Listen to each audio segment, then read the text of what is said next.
People ask this question a lot. It's one of those music legends that just won't go away. The story is that Frank Sinatra, the chairman of the board, was furious when he heard Elvis Presley was going to release his own version of Sinatra's signature song. The tale gets embellished, of course. Some versions have Sinatra calling his lawyers. Others have him sending vaguely threatening messages through mutual acquaintances in Las Vegas. It's a great story. It pits the old guard against the new king. The classy crooner versus the raw rock and roller. The titan of the 40s and 50s against the man who changed everything. The short answer is no. There is zero credible evidence that Frank Sinatra ever tried to stop Elvis Presley from recording or releasing that song. Not a single reliable source, not a quote from a producer, not a note in a biography from either camp. Nothing. But that's not a very interesting answer, is it? The reason the story sticks around is because it feels true. It speaks to a larger truth about these two men, their careers, and the song itself. To really understand why this rumor exists, you have to understand the song, the men, and the complicated relationship they had for over 20 years. It's not a simple story of a guy trying to block another guy's record. It's a story about ego, respect, a changing America, and a song that was powerful enough to define two of the biggest stars the world has ever seen. Let's start with the song itself. Most people think Sinatra wrote it, or at least that it was written for him. That's not true either. The song's life began in France. It was a French pop song called Comme d'habitude, which translates to as usual. It was written in 1967 by Claude Francois and Jacques Revaux, with lyrics by Gilles Thibault. The original song wasn't a grand statement about a life lived without regret. It was a melancholy song about a man in a dying relationship going through the motions of love day after day.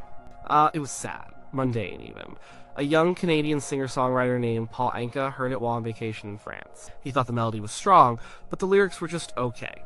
He flew to Paris and negotiated the rights to the song for almost nothing. For a while he did nothing with it. He planned to re-record it himself, but he was busy. The song just sat in a drawer. Then, one night in Las Vegas, Anka had dinner with Frank Sinatra. Frank was in a reflective, slightly downbeat mood. He told Anka he was thinking of quitting the business. He was tired of it all. He said, "I'm quitting. I'm getting out. I've had it." Anka was struck by this. This was Frank Sinatra, a living legend, talking about walking away. Anka went back to his hotel room in New York and stayed up all night. He sat at his typewriter and started writing new lyrics for that French melody. But he wasn't writing it for himself anymore. He was writing it for Frank. He imagined Sinatra singing it. He used simple, direct language. He channeled that swagger, that confidence, that sense of a man looking back at his life, the good and the bad, and owning all of it. He wrote from the perspective of a guy at the end of his career, summing it all up. He finished the song around 5 in the morning. He called Sinatra's people in Vegas immediately. He told them, "I have something very special for Frank." Sinatra heard the demo and knew instantly. This was it. This was the song that said everything he wanted to say. He recorded it in one take on December 30th, 1968. When the song came out in 1969, it was a hit, but not a monster chart topper in the US. It peaked at number 27. In the UK, however, it was a phenomenon. It spent 75 weeks in the top 40, a record that stood for decades. But its chart performance didn't matter. The song became something more than a hit. It became Sinatra's personal anthem. It was the song everyone requested. It was the song that closed his shows. It was the song that was inseparable from the man. When you heard that swelling orchestra and that defiant first line, you saw Frank. Here's a twist, though. While the world saw it as his definitive statement, Sinatra himself grew to hate the song. He called it a Paul Anka pop song and a schmaltzy piece of junk. He got tired of singing it night after night. He felt it was self-serving and arrogant. At a concert, he once introduced it by saying, "And now, the national anthem." But I can't stand the song. He was trapped by it, the public demanded it. It was the ultimate expression of his persona, and he couldn't escape it even when he wanted to. This is a crucial point. If Sinatra himself was so sick of the song, it makes the idea of him fiercely protecting it from Elvis seem a little less likely. He had a love-hate relationship with his own anthem. Now, let's talk about Frank and Elvis. Their relationship was not simple. It started with clear hostility, at least from Sinatra's side. When Elvis exploded onto the scene in the mid-1950s, he represented everything Sinatra and his generation of performers were not. Elvis was raw, sexual, and dangerous. He played a new kind of music for a new kind of audience, teenagers. Sinatra was the establishment. He was about class, control, phrasing, and the Great American Songbook. Sinatra did not hold back his opinion. In 1957, he wrote an article where he famously ripped into rock and roll. He called it The most brutal, ugly, degenerate, vicious form of expression it has been my displeasure to hear. He said it was sung, played, and written, for the most part by cretinous goons. He specifically mentioned Elvis by name, calling his kind of music a rancid-smelling aphrodisiac. This was not just professional jealousy, it was a cultural clash. Sinatra saw rock and roll as a threat to the kind of sophisticated pop music he had perfected. He saw it as a dumbing down of American culture. To him, Elvis wasn't a musician, he was a symptom of a disease. Elvis, for his part, mostly took the high road.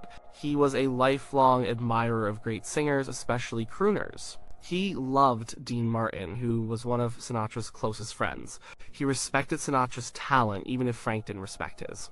When asked about Sinatra's comments, Elvis would usually just brush it off, saying things like, "He has a right to his opinion, but I can't see him knocking it for the kids." Well, Elvis understood the game. He was the young upstart. Sinatra was the old king. Conflict was inevitable, but then something changed. The business changed. By the end of the 1950s, Elvis was the biggest star in the world. And in 1958, he was drafted into the army. For 2 years, he was gone. When he came back in 1960, the landscape was different. Rock and roll had softened a bit, and Frank Sinatra, ever the smart businessman, realized that this cretinous goon was a force of nature he couldn't ignore. In fact, he could profit from him.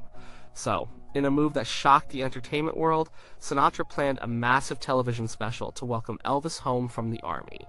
It was called the Frank Sinatra Timex Show Welcome Home Elvis. The symbolism was massive. The old king wasn't just acknowledging the new king, he was hosting his coronation on national television. It was Sinatra's way of saying, the war is over, we can coexist. It was also a brilliant business move. The show was a ratings blockbuster. The highlight of the show was the two of them on stage together. They joked around, they sang each other's songs. Frank sang a swinging version of Love Me Tender. Elvis, dressed in his army uniform, sang a cool jazzy version of Sinatra's Witchcraft. Then they sang a duet. It was a moment of truce, a passing of the torch, but it was also a little awkward. You could see the difference between them. Sinatra was smooth, in control, a master of his craft, and Elvis was still a little raw, a coiled spring of energy, even when trying to be smooth. They were from different planets, but for that one night, they shared a stage and a mutual, if calculated, respect. Sinatra paid Elvis a then unheard of $125,000 for his appearance. The old animosity was buried under a pile of money. After that special, their paths didn't cross much in the 60s. Elvis went to Hollywood to make movies. Sinatra was also making movies, running his own record label, and solidifying his status as a living legend with the Rat Pack in Las Vegas. They were two separate empires. Then came the late 60s and early 70s. Elvis, tired of bad movies, made a triumphant return to live performing. His kingdom was now Las Vegas. He took over the International Hotel, breaking attendance records, and redefining what a Vegas residency could be. He was back on top, but he was a different Elvis. He was older, more theatrical. He wore jumpsuits. He had a massive orchestra and backup singers. His shows were huge, operatic events. And who was the other king of Las Vegas? Frank Sinatra, of course. He was a fixture at Caesar's Palace. So, now, they were direct competitors again. They were the two biggest draws on the Strip. But the dynamic had changed. It wasn't about rock and roll versus pop anymore. It was about two larger-than-life icons ruling the same town. There was a professional rivalry, for sure. But there was also a sense of shared experience. Who else on earth could understand what it was like to be Elvis Presley? Maybe only Frank Sinatra. And who could understand what it was like to be Frank Sinatra? Maybe only Elvis. They reportedly had a quiet respect for each other during these years. They would sometimes send notes or flowers to each other's dressing rooms on opening nights. This is the context in which Elvis started performing that song. It was in the early 1970s. The song fit the new epic-scale Vegas Elvis perfectly. When Elvis sang it, it wasn't the same as when Sinatra sang it. For Sinatra, the song was a defiant statement of purpose from a man who had lived life on his own terms and won. It was a victory lap. When Elvis sang it, it felt different. It felt more vulnerable. More tragic, even. By this point, Elvis's life was becoming more isolated. His health was declining. He was trapped by his own fame in a way that even Sinatra couldn't comprehend. When Elvis stood on stage, sweating under the lights in a heavy jumpsuit, and sang, "I faced it all and I stood tall," it felt like he was trying to convince himself as much as the audience. It was a declaration from a man who felt his control slipping away. His version was powerful. It was arguably more emotional than Sinatra's. He poured every bit of his struggle and his pride into it. He performed it regularly. The most famous performance was during his 1973 Aloha from Hawaii concert, which was broadcast via satellite to over 1 billion people worldwide. This wasn't some obscure B-side, this was Elvis Presley performing Sinatra's anthem for the entire planet to see. If Sinatra was going to have a problem with it, this would have been the time. A global television event is not subtle, so why didn't he? Why didn't Sinatra try to stop him? There are a few reasons. First, the practical one, he couldn't. Paul Anka owned the English language rights to the song. As a lyricist, Anka was the publisher. Anyone who wanted to record the song had to get a license from Anka, not Sinatra. As long as the royalties were paid, Anka was happy to let anyone record it. And he certainly wasn't going to say no to Elvis Presley. Blocking the recording was not legally in Sinatra's power. Second, the professional one. By the 1970s, it was common for singers to cover each other's song.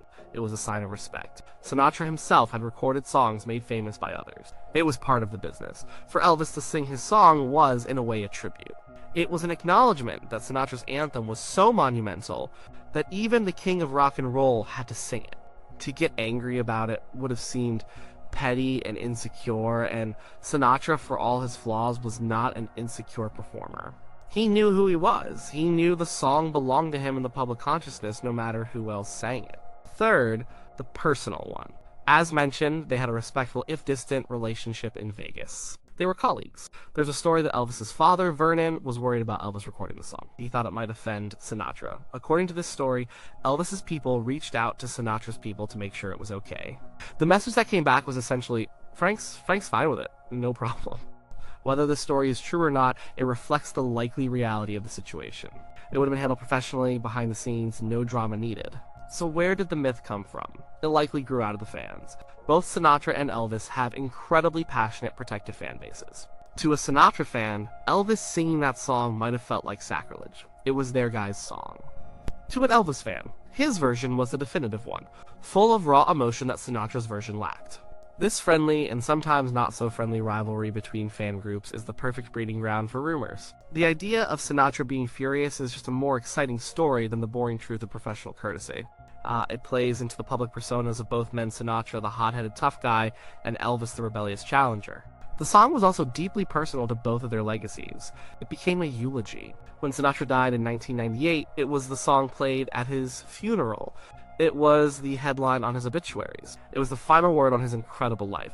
The same was true for Elvis. After he died in 1977, his father authorized the release of a single. The A-side was the song in question. It became a posthumous hit, a final defiant statement from beyond the grave. The fact that this one song could so perfectly encapsulate the lives of two such different yet equally iconic American men is a testament to Paul Anka's brilliant songwriting.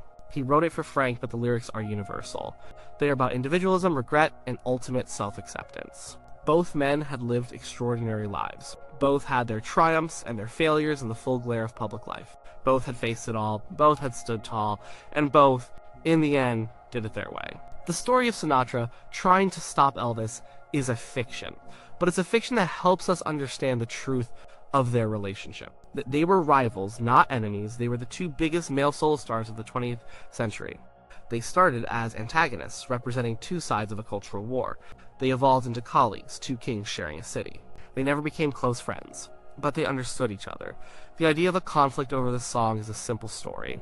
The reality is more complex and more interesting. It's about how music works. A song is born, it gets recorded, and then it takes on a life of its own. It belongs to the artist who makes it famous, but it also belongs to the audience. And sometimes, it's big enough to belong to more than one legend. Sinatra didn't need to stop Elvis. His ownership of the song was secure. He knew it. Elvis knew it. And in their own separate ways, both men used that incredible song to tell their own stories to the world.